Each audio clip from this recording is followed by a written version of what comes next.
Hi, look at all these faces. I'm going to look at just at the couple of, so I can see at least who's here. Yeah, welcome, welcome. Some of you I know well, some of you are new. And I always love coming to the Sangha. It's a special place, a special feel that we create together. And I always begin by doing the refuges, and I always do a fourth refuge. So I'm going to go through the refuges and also kind of inclining the heart, before we actually start the practice. And I forget, before I do the refuges, I want to express my gratitude. My gratitude that you all continue to show up and come here and incline yourselves towards the Dharma. My gratitude towards the earth that is the source of all these bodies, all these incarnations that we have. My gratitude for all the beings that share this biosphere with us. And my gratitude for the original people of the land that knew how to live in harmony with the natural world, something that we're trying to regain and learn how to do again. And that our world really needs us to do that. And gratitude for all our ancestors that made it possible for us to be here, to have a body, to incarnate. And gratitude for the people organizing and supporting our Sangha tonight. Evan and Afefe, okay, Julio, and EBMC. So with the refuges, I take refuge in the Buddha. I take refuge in the Dharma. I take refuge in the Sangha. I take refuge in the Supreme Mother, the perfection of sublime knowing. I take refuge in the Buddha. I take refuge in the Dharma. I take refuge in the Sangha. I take refuge in the Supreme Mother, the perfection of sublime knowing. I take refuge in the Buddha. I take refuge in the Dharma. I take refuge in the Sangha. I take refuge in the Supreme Mother, the perfection of sublime knowing. And the Supreme Mother is that state, it's like the mother of all Buddhas, a state through which we become Buddhas, the complete understanding that is possible, and that is part of the essence of every being. And then I also use bodhicitta, which is used in the Tibetan tradition, and also in Zen, in Mahayana, that we incline our hearts so that our practice is not just for ourselves, but it's to liberate the whole thing, and not only human beings, but everything. So I use words from Dzogchen, from my tradition. For the sake of everything that is arising, may I reach complete understanding. For the sake of everything that is arising, may I reach complete understanding. For the sake of everything that is arising, may I reach complete understanding.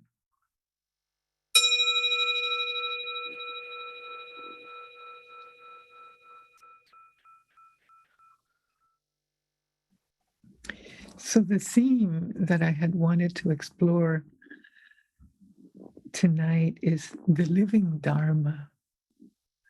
You know, that expression has gotten used in a lot of different ways. But what it means to me is that ultimately the word Dharma, which we interpret to mean the actual Buddhist teachings, the Dharma itself is really the way things are. It's like the truth of how life unfolds is the Dharma. And because life is always in motion, the Dharma is alive.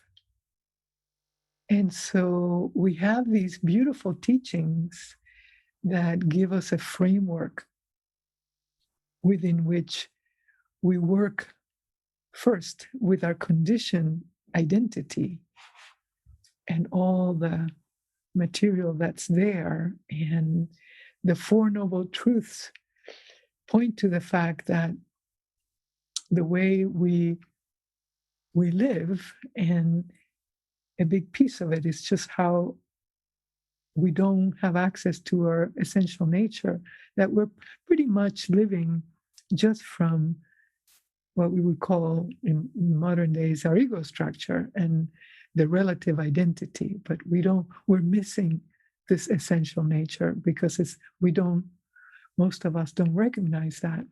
So that when we live from just that structure, there's tremendous suffering involved because we get attached, and we, of course, want to be happy and want to have comfort and all that. And then things are always moving and changing. And many times, there's just a lot of suffering. And we sort of want to grab on to what we like and push away what we don't like. And we're always in this push-pull kind of relationship to our experience. But from the Dzogchen perspective, which is my tradition, our biggest source of suffering is that our essence doesn't recognize itself, that we don't really realize the depth of what we are. And so part of what I would like to do with exploring a little bit about what the living Dharma means is to find a doorway into that essence and see how that and our relative identity work. And so the teachings of the Buddha, from the Four Noble Truths to the Eightfold Path, are a very, very skillful framework with which we work. And that framework is aimed at working with our conditioned mind, with that part of the mind. The essential nature doesn't need that because it's free and it's unconditioned. And I just wanted to say yesterday was what in Mahayana they call Great Wheel Day, which commemorates the first time that the Buddha actually taught after his enlightenment. It was yesterday, the commemoration of that. So we're meeting just on the heels of that. Just kind of auspicious, So we have these teachings, and then how we elaborate them, how we work with them, is through the very fabric of our lives. And one of the things that we struggle with, I've been reflecting a lot in the last, year,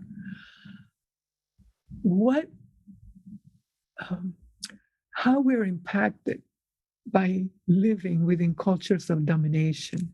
And we've been living within cultures of domination for a long time, perhaps thousands of years in one way or another.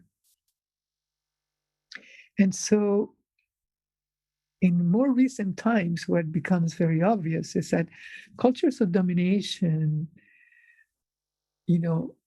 get people disconnected from the earth, which is the source of power and orientation and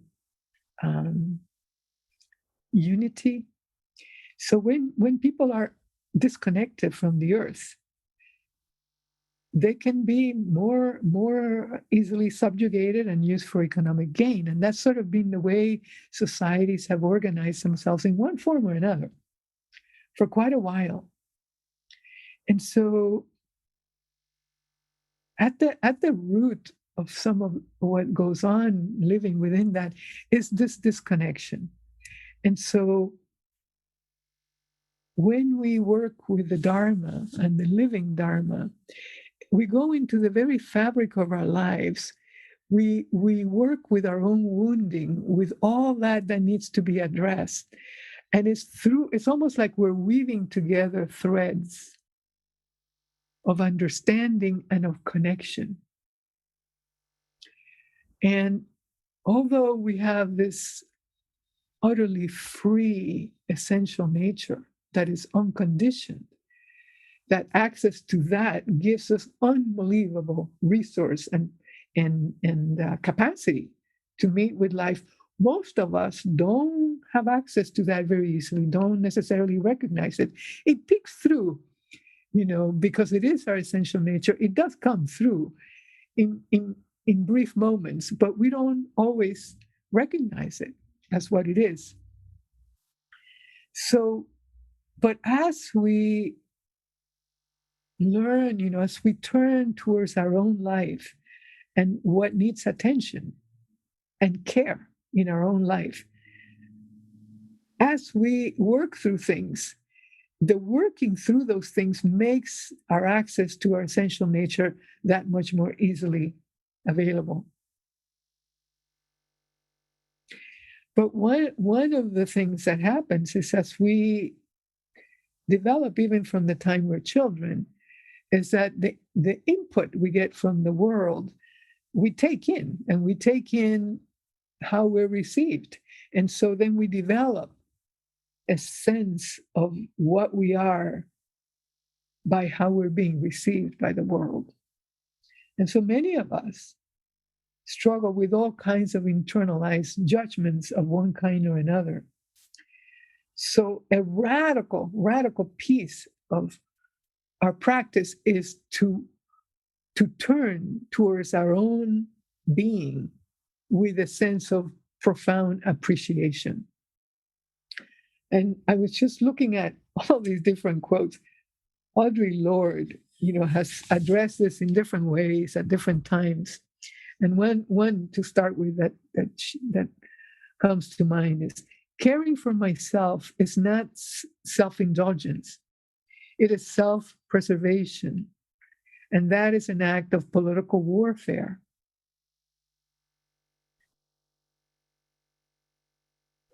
We have been raised to fear the yes in ourselves. Pain is important.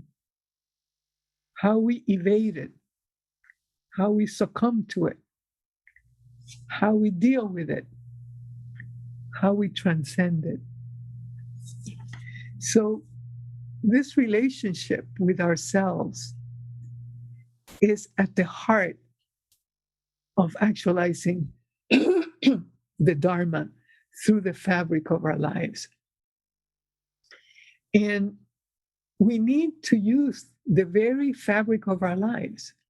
It's not, we can read things out there that are inspirational and that inspire us, but it's through looking at our own life and all that needs attention that we actually start gaining freedom and perspective. And depending on the amount of trauma that we carry, trauma is worked through the felt sense, through the body itself. We can't think our way through it. But as we address and we learn to really care for this mind, for the body, I often in meditation recently have been using the hands, so that, at the beginning of meditation, it's like putting the hands, whether to the face, or even sometimes I use it to the head, and tuning in to the brain and appreciating this body. This brain works so hard trying to figure everything out, trying to figure out how to live, how to move through the world. And so I've begun, just like the hands of a good mother or a good healer, it's like appreciating this body and all that this body makes possible. This is, as I often say, this is our chariot for being here, this body. So there could be all kinds of programs about what's wrong with it and what's wrong with us and how we do this or we don't do that. And so, those, we have accumulated a lot of those kinds of self-judgments. And so it's important to recognize, a lot of those judgments are other people's voices. Most of them are. And sometimes just even realizing where they come from starts to take some of the charge out. But as we appreciate and start to look at what needs looking, the nervous system starts relaxing. As the nervous system starts relaxing, we can actually start to feel those refuges I was speaking about during the meditation. You can start to feel some inner stillness. And sometimes you realize, even though the mind's going, and there's agitation and there's worry and there's anxiety and this and that, sometimes in the middle of all that whirling energy, you can find stillness.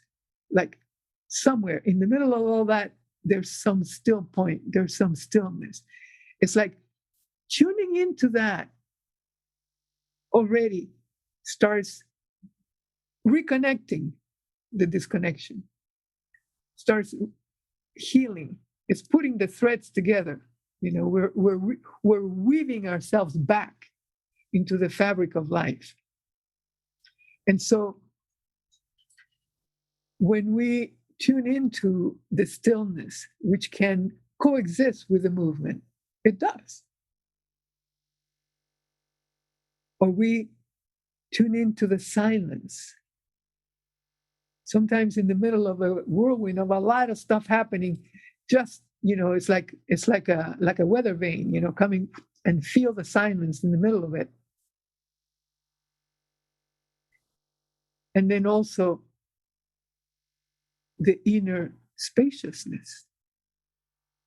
We may not realize we have more space in this body than matter.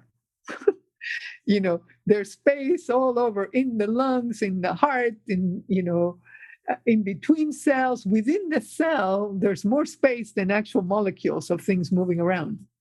When you look at an atom, the atom has a nucleus and all these electrons going around. There's more space than the actual particles that make an atom. So space pervades everything.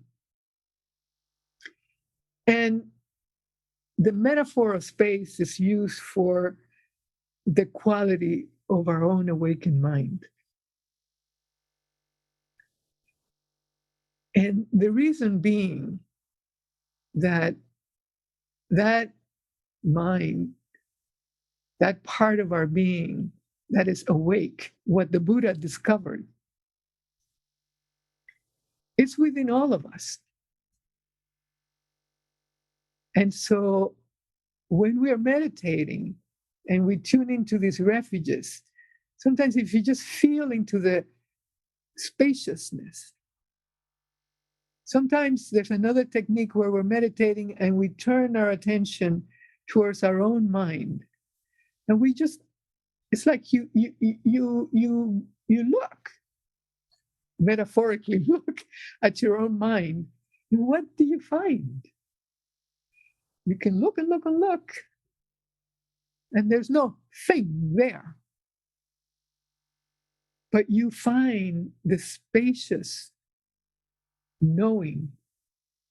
It's like a cognizance that has the capacity to know without necessarily making thoughts, without necessarily going through language. It's a direct knowing of the moment's experience. When during the meditation,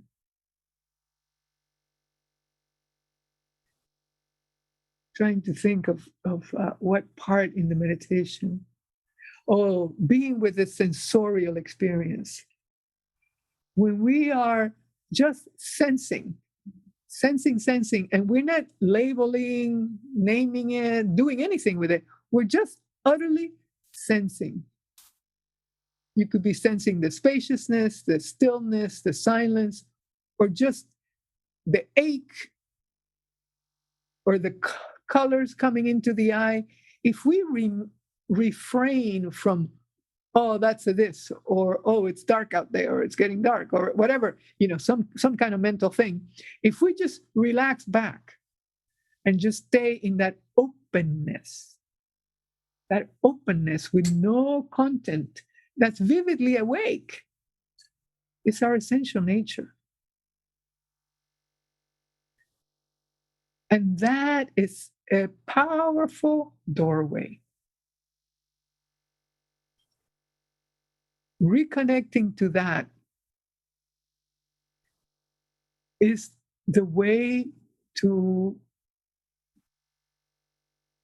regain our essential place, to regain the depth of understanding, to regain perspective and capacity to meet life, and wisdom about how to meet it, what to do. It all comes from that amazing inner refuge of spaciousness and direct knowing.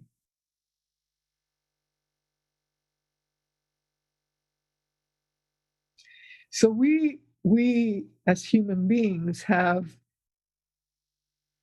the relative identity that we make, which is, accumulation of experience and all that's happened to us, and then what we make of it, and what we think we are, and the histories and the cultures that we come from, which are very important and need us to completely open our hearts to it and work with the unresolved. And yet, it's very, very important that we don't forget that we are something beyond that as well, that we are not just our history. And so part of the trouble sometimes with spiritual traditions is that there's no acknowledgement, and not only acknowledgement, honoring, and a way to really understand the role of our conditioned existence, the role of our relative conditioned identity. And so, from my limited experience, it's like as we resolve and take care and attend to the relative identity, the unconditioned opens. They are like mirrors. And so the freedom of non-duality is predicated on being able to see the unconditioned part of our essence that is free, and utterly honor and appreciate our conditioned life and honor it. If we do that, there's so much less wobble in our nervous system that our unconditioned essence is that much more available. And in the deepest teachings of the Dzogchen tradition, it's not about going into nirvana and escaping all the suffering. It's really balancing the freedom with the suffering of the conditioned existence, and being able to open the heart completely to the whole thing, And that is a freedom that transcends anything that can happen.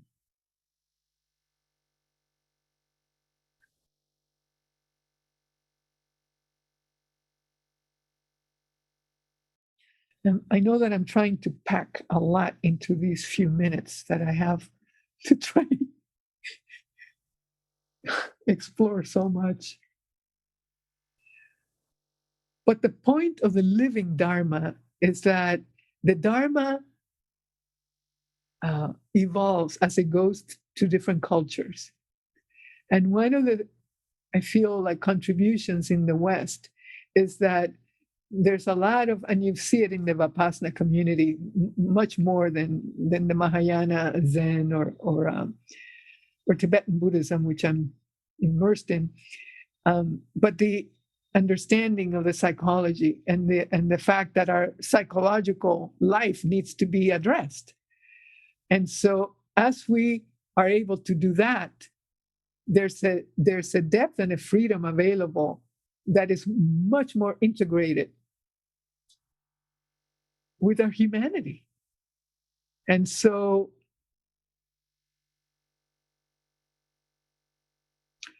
but for some of us that are totally identified just with our relative self, we need to really know that there's something beyond it, because otherwise it's like being in a roller coaster cart, up and down, and there's nobody outside seeing what's happening with the cart going up and down. So that part of ourselves, our essential nature, can see the whole of our lives with everything in it. And it has enough perspective and wisdom the guidance arises from within to help us navigate in ways that we wouldn't be able to if we were just identified with the content of our experience and totally stuck with our ego structure and not being able to see beyond it.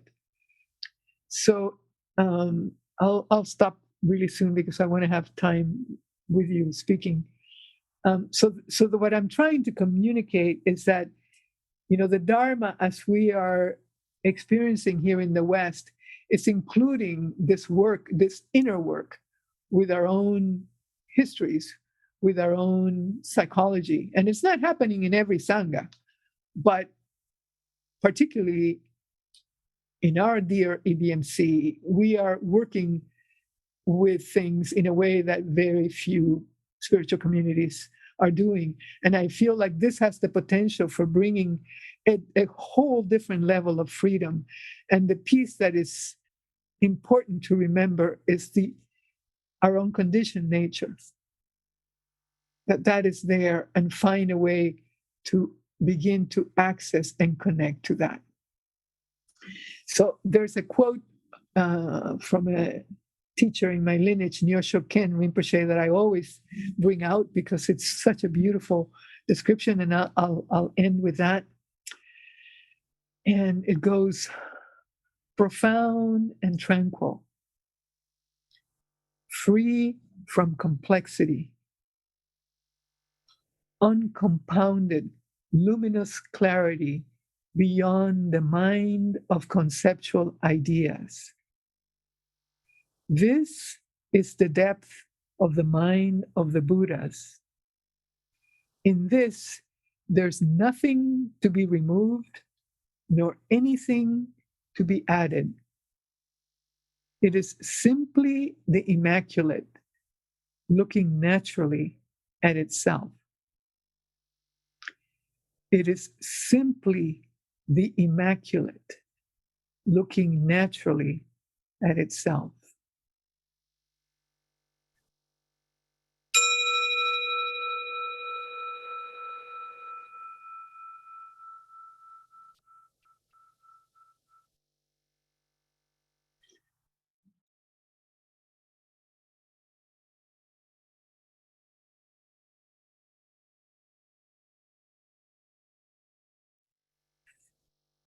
The Buddhism started in India, and then from there spread to China. And in China, it took different forms. And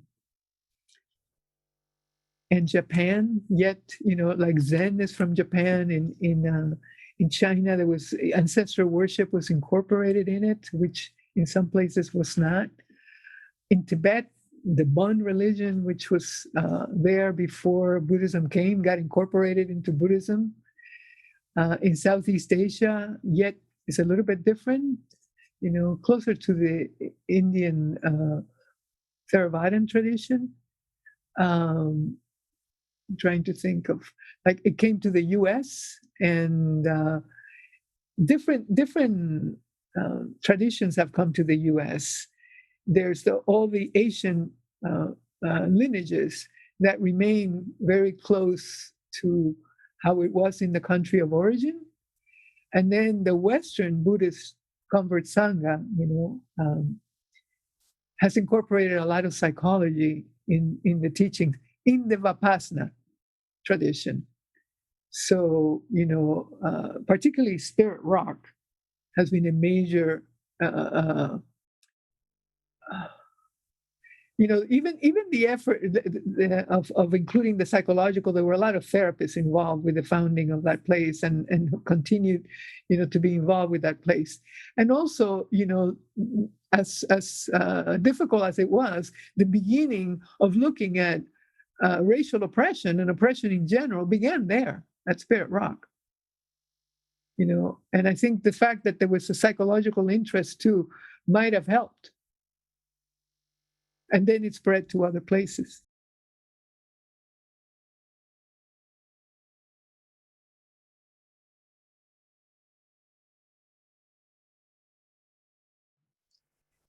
These things at first is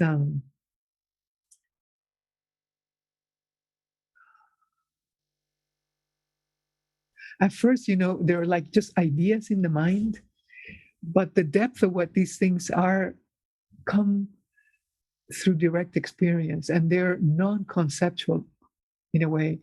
So we live in duality. It's either this or that.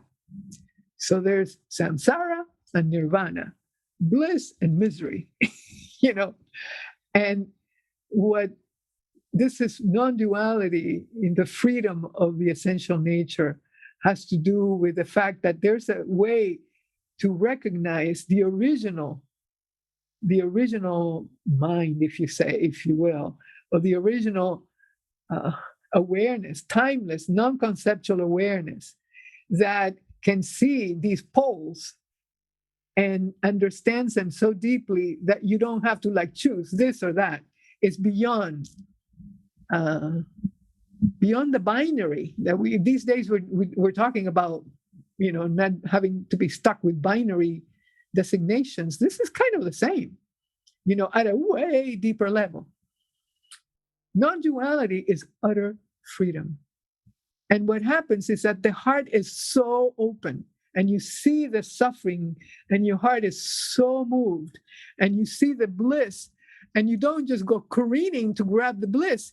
You see the bliss, and you see that, pretty soon it's going to swing, and it's going to be painful, or this or that, and that this is just the way life manifests.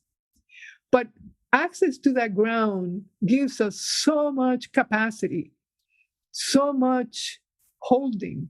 It's like it's hard even to put, but all the fulfillment we may want, everything we may want, is there in the core of our essential nature. So that when we have access to that, we can weather all this and not be destroyed, not be undone.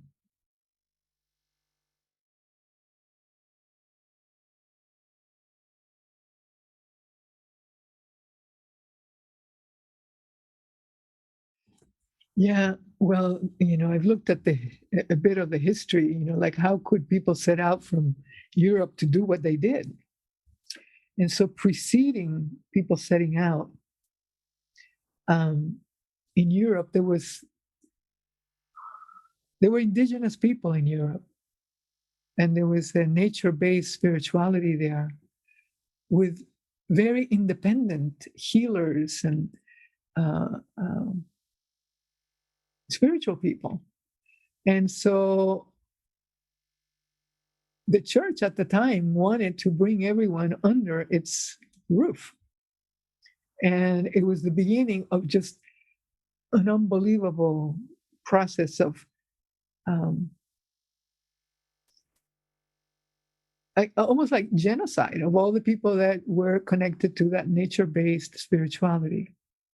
And so it's when they talk about the burning of the witches during the Middle Ages, And so that preceded, there was people were totally disconnected from the earth at that time, and became like what's happening in a lot of indigenous communities, that are stripped of their land, and then they become workers. And so that kind of disconnection in Europe is a disconnection in the heart, and that has impacted what's happening here in this country and in this hemisphere. I mean, it's in Latin America. It's where I'm from. But the country has its own particular flavor of it. But this disconnection from the earth, it's like we lose, if we get disconnected from the earth, it's like we're losing our bearing, we're losing our rudder. We don't know, how to be. And so the wisdom in indigenous communities is key.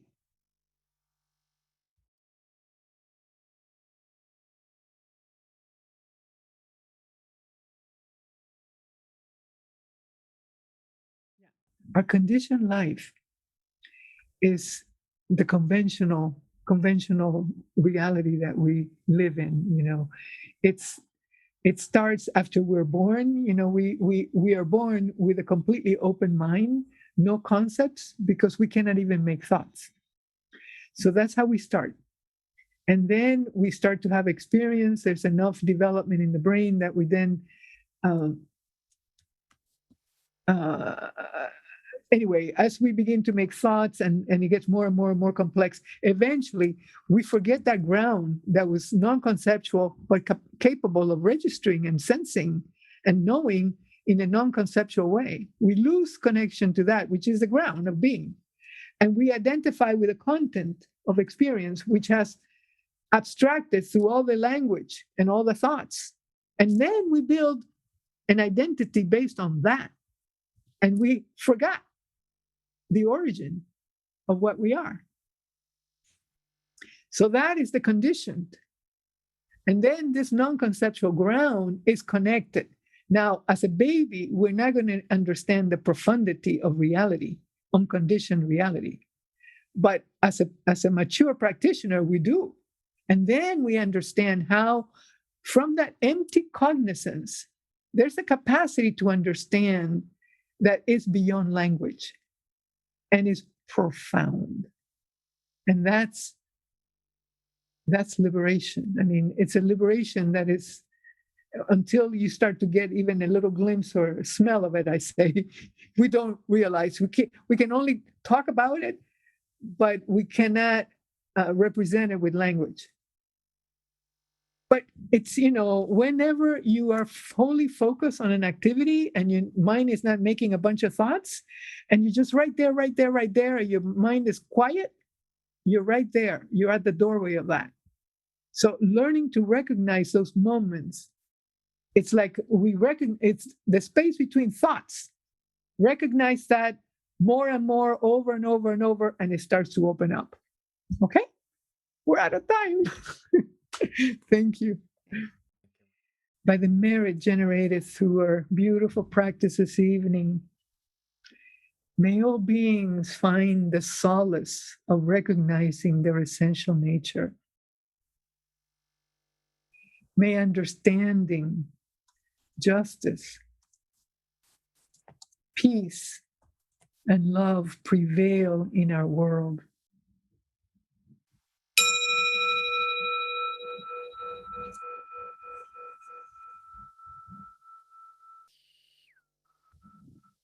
Blessings all around.